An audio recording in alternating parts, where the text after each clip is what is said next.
Bienvenue au tribunal de Bissoville. Dans cette affaire, M. Patrick Benguiste, 40 ans, directeur marketing, accuse son médecin de faute professionnelle grave et d'atteinte à son intégrité physique. Il lui reproche de lui avoir prescrit un traitement qui aurait des effets néfastes et dévastateurs sur lui, au point de mettre son mariage en péril. Le docteur Malbach, 54 ans, est un des rares spécialistes andrologues du pays. Ce docteur avoue ne pas saisir la nature des accusations portées contre lui. Le docteur Malbach affirme que son patient a dépassé la dose posologique prescrite. L'homme de médecine parle d'éventuelles complications post-usage jamais vues auparavant chez d'autres patients. Mais quelle est donc la nature du traitement de M. Benguiste? Quels en sont les effets secondaires indésirables? Et pour quelles raisons le docteur Malbach voudrait-il nuire à son patient? À présent, place à l'audience. Bonjour. Bonjour, Madame la Présidente. Monsieur Patrick Benguiste porte plainte contre docteur Malbach, qui est andrologue, c'est-à-dire un médecin spécialisé dans le traitement de l'appareil génital masculin et de ses diverses pathologies. Alors, selon le dossier que j'ai ici, vous aurez prescrit à monsieur Benguiste, à sa demande, un médicament qui aurait provoqué chez lui des effets secondaires désastreux et même une dégradation de son état initial. Monsieur Benguiste, Oui, de madame quelle la- façon y a-t-il eu erreur sur le médicament? Merci bien, Madame la Présidente. Je suis un homme, oui, un vrai, un digne, un affirmé et sûr de ses convictions et de ses choix. Un homme secret, déterminé, déterminant, professionnel. Et j'ai eu la chance, ainsi dans ma petite famille, d'avoir une magnifique épouse et un garçon. Mais Madame la Présidente, il y a un problème qui me ronge terriblement. Je n'en dors plus. Est-ce une malédiction? Je me pose des questions.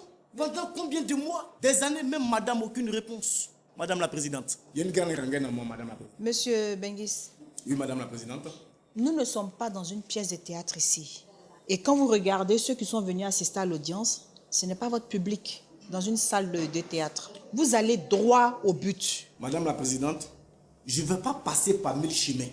Ah, heureusement pour vous. J'ai ce qu'on appelle déficit du phallus érectile. En d'autres termes, j'ai un gros souci d'érection. Ce monsieur que vous voyez est un escroc, une vermine. C'est lui qui a occasionné toute cette situation-là, Madame la Présidente. Avant de laisser monsieur Benguiste poursuivre sa vendetta verbale, je vais demander au docteur Malbach de nous dire ce qu'il sait de l'affaire. Parce que je ne m'en sors pas avec le plaignant. Monsieur Malbach, je vous écoute.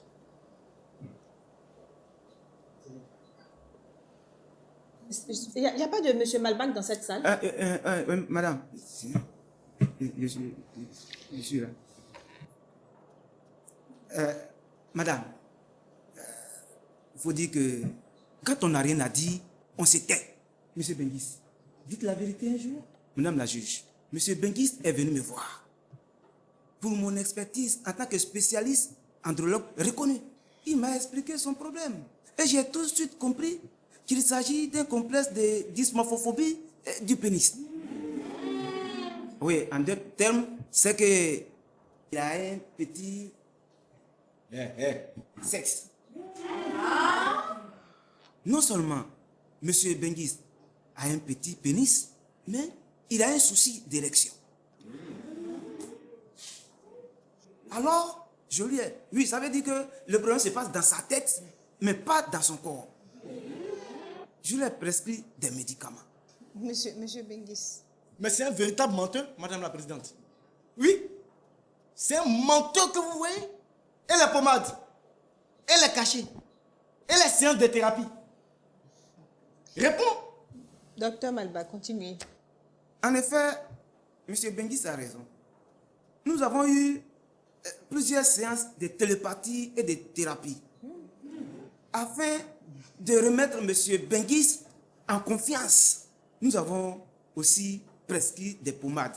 Les pommades et des cachets, ce n'est que des vulgaires placebos pour aider M.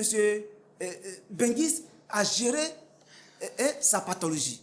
C'est juste ça. Il n'y a rien de plus. Madame la Présidente, c'est une foutaise. Que dis-je? Une fadaise. Eh oui. Et les pommades d'Erectus? Hein? Tu as oublié ça? Big Pen. Big Mass. Bazooka. Testotologue. Vous avez oublié ça?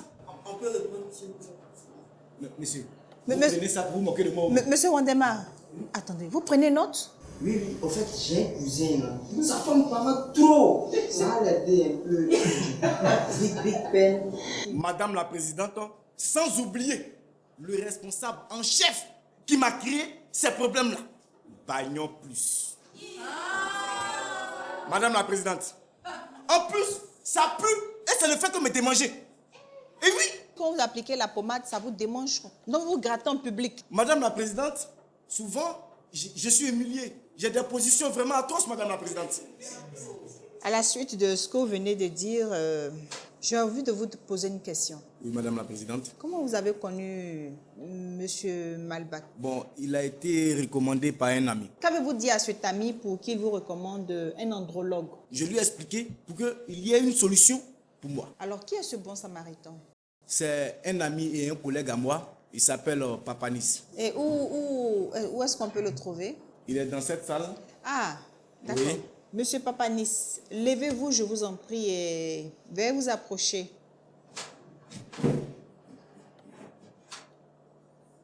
Vous vous présentez? Bonjour à tous. Moi, c'est Papanis. Monsieur Papanis. Vous voulez voler la vedette à Monsieur Wanderma? Madame, je suis plus là. Nous, on est les vrais gars du quartier. Bien, Monsieur Papanis, pouvez-vous nous décrire la nature de vos relations avec Monsieur Bengis? Madame la juge, ça doit faire 5 ans que je connais Patrick. Il est le grand frère que je n'ai jamais eu.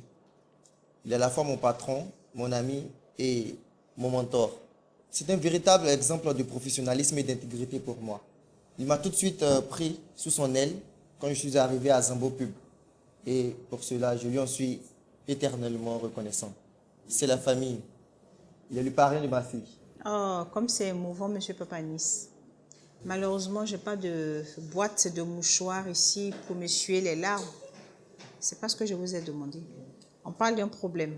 Vous l'avez connu, vous avez pris connaissance de ces petits soucis. Dans quel cadre? Madame la juge, ce matin, comme chaque matin d'ailleurs, je me suis rendu au bureau de Patrick, histoire de papoter un peu, partager aussi un café et faire le point sur les dossiers en cours. Je l'ai senti très distant, distrait et de mauvais poil, ce qui ne lui ressemble pas d'ailleurs. Il m'a même mis à la porte de son bureau. Oui, c'est un peu plus tard, dans la soirée, qu'il est venu sur le parking me voir pour me présenter ses excuses. Voilà, j'ai accepté et puis il m'a tout avoué, presque en pleurs. Et qu'avez-vous fait à cet instant? Qu'est-ce que vous avez fait? Madame la juge, je n'ai rien fait. Ouais, rien pensé, rien dit. Ma seule idée était de consoler mon ami. Monsieur Wanderma, vous coulez des larmes? À quel instant précis avez-vous mis Dr Malbak en relation avec Monsieur Bengis? Madame la juge, il me fallait absolument faire quelque chose. Et je me sentais le devoir de l'aider. C'est ainsi que j'ai écumé des annonces pendant des jours et des jours, à la recherche d'une solution fiable et digne à son problème. Et un jour, je suis tombé par hasard dans les archives de notre entreprise, une pub des années 90, il me semble, qui parlait d'un médecin qui avait la capacité de régler tous les problèmes liés à l'appareil génital masculin. Docteur Malbak, comment avez-vous rencontré Monsieur Papanis? Docteur, que se passe-t-il? Vous allez bien? Pas vraiment. Pas vraiment. Vous êtes sûr que vous allez bien? Mais comment on peut confier son sexe à un tel monsieur?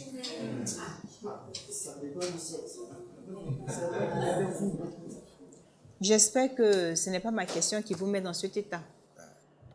Non, madame, ça m'arrive quelquefois. Vous savez, j'ai une petite histoire là. Il y a un monsieur, une fois à la barre ici, qui se comportait un peu comme vous. Et puis à la fin, il a été inculpé 5 ans d'emprisonnement ferme. Donc, je vous écoute. Comment avez-vous rencontré M. Papanis? Un matin, c'est une femme qui m'a appelé. Voilà, il m'a appelé, m'expliquer le problème de son mari. Docteur Malbak. Vous êtes seul dans la tête, j'espère. Je veux savoir, qu'est-ce qui se passe si vous posez toujours des questions à un certain docteur Malbak à vos côtés? Vous souffrez de schizophrénie? Madame, je n'ai pas compris la question. Non, je n'ai pas entendu la question. En fait, je commence à être un peu agacée par votre comportement. Monsieur Benguis. Oui, Madame la Présidente. Vous voyez bien que ce monsieur ici présent a bien plus de problèmes que vous. Et puis, votre frère Papanis, il est le bon samaritain. Il vous a présenté au docteur Malbak. Mais madame la juge, je vous laisse uniquement son bien. Il s'est confié à vous. Vous l'avez confié à un spécialiste. Vous avez voulu bien faire. Oui. Malheureusement, ce spécialiste, il ne m'a pas l'air très net dans la tête. Alors, ce qu'on va faire, vous allez regagner votre place. Je vais appeler ici à la barre, si elle est présente dans la salle, Madame Benguis. Parce qu'à part cet andrologue-là, je pense qu'elle est le témoin oculaire de ce qui se passe dans le pantalon de M. Benguis. Madame Benguis. Bonjour, madame. Bonjour, madame la juge. Alors, vous voudrez bien vous présenter à la cour, s'il vous plaît? Bien sûr. Je suis Vanessa Abegué Benguiste, épouse du très cher Patrick Arnold Jean-Baptiste Benguiste, titulaire de la 4 Zambolodès. Non, ça va, ça suffit, ça suffit. On n'a pas besoin de... Je voudrais savoir, vous, madame Benguis, que pensez-vous de cette affaire? Tout d'abord, Patrick, lorsqu'il rentre déjà du travail, commence à crier comme si j'étais même la cause de son problème. Il m'ignore carrément, comme si j'étais un vulgaire meuble de sa maison. Je suis vraiment écœurée et je suis fatiguée de tout ce que Patrick a. Et ça a commencé depuis quand? D'abord, madame la juge, tout au début de notre relation, Patrick refusait catégoriquement de me toucher. Oui. Pour lui, me voir justement et causer, c'était bon. Pour lui, c'était suffisant.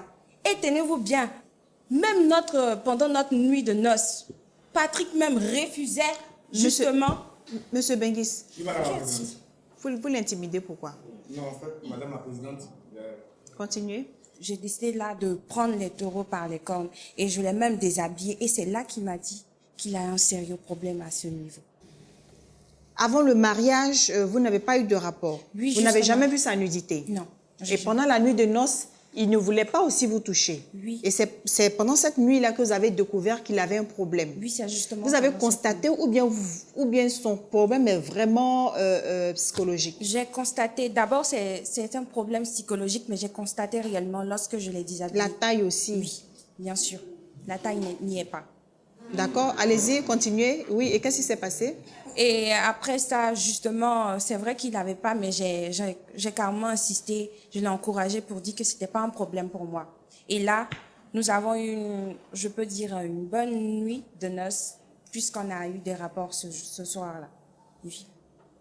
D'accord. Et juste après ça, je suis tombée enceinte d'un merveilleux petit garçon qui a amené un peu le bonheur de notre couple. Et voilà. Mais justement, après ça, Patrick n'était pas encore à l'aise dans sa tête. J'essayais justement de le séduire avec tout, avec les nuisettes, les soirées aux chandelles et tout, mais il ne réagissait pas. Vous avez tout essayé? J'ai tout essayé, j'étais frustrée. Vous avez perdu votre patience? Oui, j'ai perdu ma patience et je me sentais même plus femme dans le couple. Donc j'ai décidé de partir. Il n'était même pas disposé à recevoir de l'aide. Donc vu cela, j'ai décidé de partir avec l'enfant et de laisser Patrick seul. Ah bon? Oui. Monsieur Benguis. Monsieur Benguis. oui, Madame la Présidente. Vous lui avez dit que vous avez des principes, pas de rapport avant le mariage.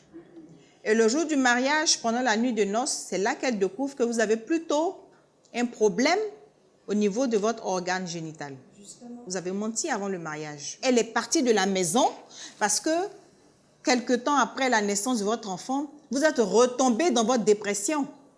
Alors, vous savez, il y a un dicton qui dit le lit est tout le mariage. Le lit entretient le mariage. Vous retombez dans votre dépression, elle met tout en œuvre pour vous remettre sur pied. Vous-même, vous refusez, vous sombrez. Vous êtes rentré en contact avec Dr Malbach par votre ami.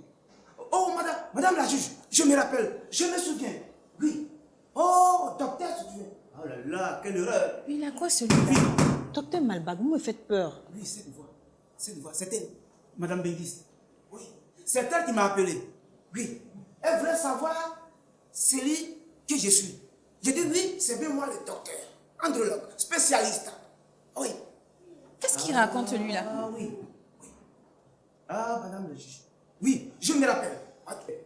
Madame Benguis est venue avec le témoin qui était là. Oui, je me rappelle bien. Monsieur Papanis, oui. Ils sont venus dans ma clinique et ils m'ont demandé de suivre Monsieur Benguis. Moi? Mais qui c'était ce fou-là? Qu'est-ce qu'il raconte? Ah oui, oui, oui, madame la juge, oui. Je les ai vus partir de mon cabinet, bras dessus, bras dessous, à la voiture. Mais il ment, et à ce la voiture, monsieur. ils se sont embrassés. Madame. Oui, je pense qu'ils sont amants. Lui et Papanis. Vanessa. Non, non, non. Toi et mon Je meilleur vais ami. t'expliquer. Bobo. Non, non. Oh, laisse-moi, ne me touche pas. Pourquoi, Vanessa? Monsieur Benguis, Oui, madame la juge. ressaisissez-vous. Vanessa, Madame Benguis, Oui, madame la juge. vous venez d'entendre ce que le docteur Malbach a dit. Vous êtes bien passé à son cabinet avec Monsieur Papanis. Oui, mais c'était juste pour aider mon mari qui avait des soucis. C'était pas quelque chose de mal. Aidez votre mari. Est-ce que votre mari est informé que vous passez au cabinet du docteur Malbach? Oui, madame. Souviens-toi, je t'ai ramené une ordonnance avec les médicaments dont tu avais besoin. Oui, madame la juge. Je me rappelle. Ces ordonnances et le médicament m'ont causé cette maladie-là. Et j'ai même l'ordonnance sur moi. Je l'ai ici. L'ordonnance ramenée par votre épouse. Oui. Voilà l'ordonnance. Monsieur Wanderma, remettez l'ordonnance au docteur Malbach, qu'il puisse la certifier.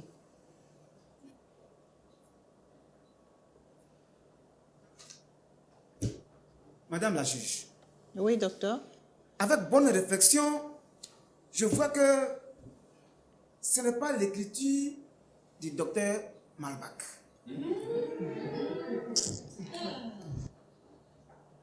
Je me souviens, madame, je me souviens qu'après le départ de M. Papanis et Madame Benguis, je n'ai plus retrouvé mon ordonnancier. Mais de quoi il parle celui-là? Oui, Ce n'est pas votre signature qui figure sur cette ordonnance. non, madame. Je peux savoir les médicaments qui sont dessus, c'est pour le traitement de quel mal?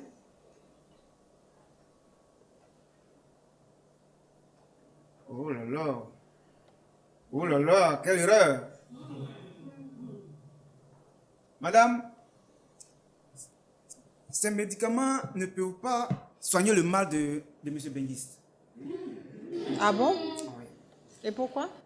Parce que ce sont des laxatifs pour vaches. Oui.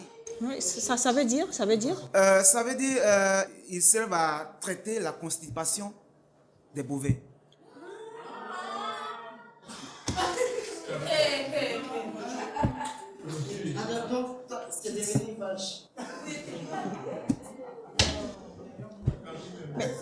Qu'est-ce qu'une femme ne ferait pas pour tromper son homme?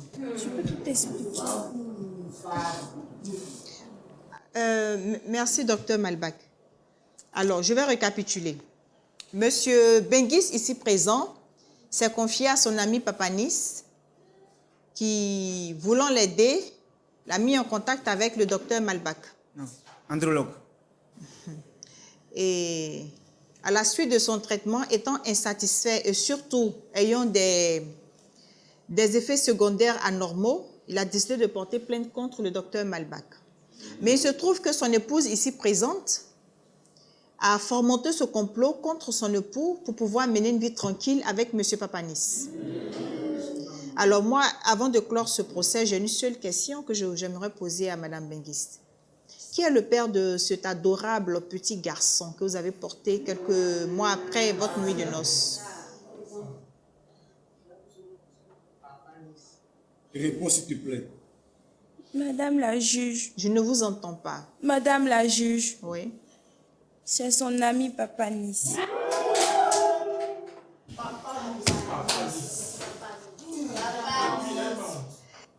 Vanessa, comment tu as pu me faire ça? Je peux t'expliquer. Pourquoi, Vanessa? J'ai aussi envie de vous demander, à la suite de votre époux, pourquoi vous avez fait ça? Madame, je n'étais pas satisfaite. Et je ne me sentais pas heureuse dans ce foyer. Mais vous mentez. Madame Benguis, vous ne pouvez pas être satisfaite puisque vous l'enfoncez dans son problème. Alors, je pense qu'on va clore ce procès. On va clore ce procès. Monsieur Benguis Patrick, Oui, Madame la Présidente. j'ai vraiment mal au cœur pour vous. Parce que le problème que vous avez, il est déjà humiliant. Et vous venez encore de vous faire humilier par votre femme. Je dirais que vous êtes triplement humilié. Parce que troisièmement, vous avez consommé des produits pour vaches. J'ai vraiment mal au cœur pour vous. Mais ce que moi, je vous conseillerais, c'est d'être un peu discret sur vos problèmes. Parce que si vous ne vous étiez pas confié à votre ami, je pense qu'il ne vous aurait pas mis en confiance par rapport au docteur Malbach. Vous avez pensé qu'il était de bonne foi. Et vous avez suivi ses conseils. Désormais, soyez un peu plus discret sur ce genre de problème-là. Et puis, cherchez à voir un spécialiste.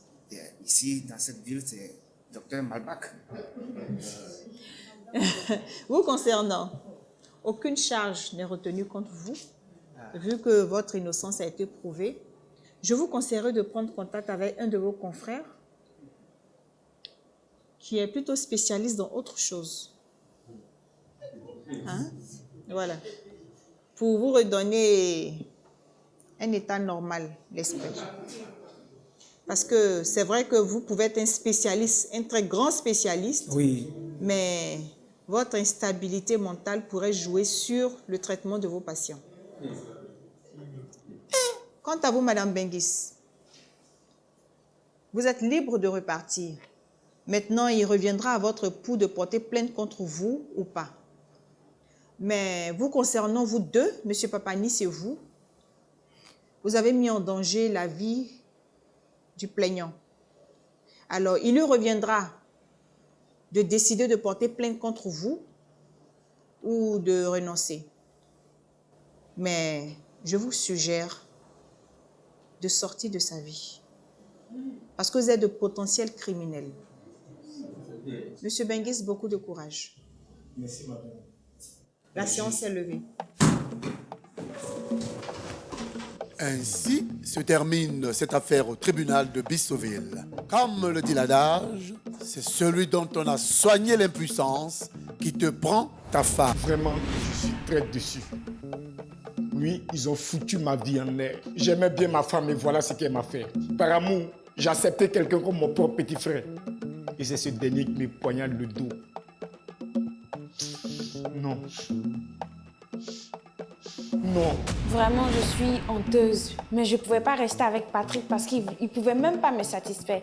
Et je me sentais inutile dans ce couple. Donc, j'ai décidé d'aller. Mais vraiment, Patrick ne méritait pas ça.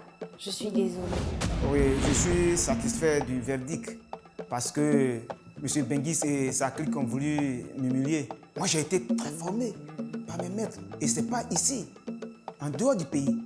Donc, vraiment, je suis vraiment surpris que j'ai été victime de vol. Sinon, c'est moi qui dois porter plainte.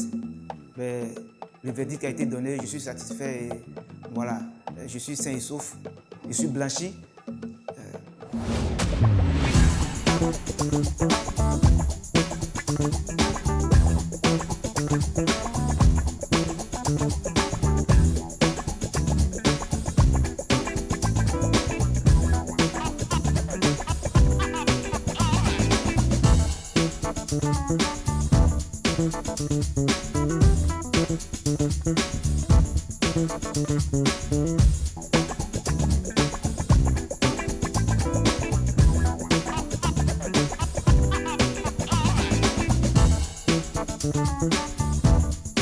Merci.